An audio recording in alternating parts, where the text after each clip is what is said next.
સમય હતો રાત્રિના 10 વાગ્યાનો. છેલ્લા 1 કલાકથી સ્વામીશ્રી અને સેવક સંતો વચ્ચે એક વિશિષ્ટ ગોષ્ઠી ચાલતી હતી.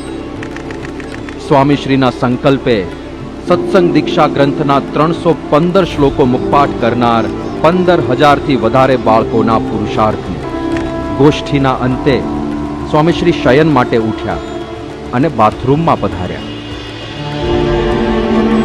પરંતુ સૌના આશ્ચર્ય વચ્ચે તેઓ અધવચ્ચેથી જ પાછા ફર્યા અને એમના હૃદયમાંથી ઉદ્ભવેલો એક કરુણામય સંકલ્પ ઉદ્ઘાટિત કર્યો. મારે અક્ષર ડેરીની પરીક્ષાનું પોત મારા ખુલ્યા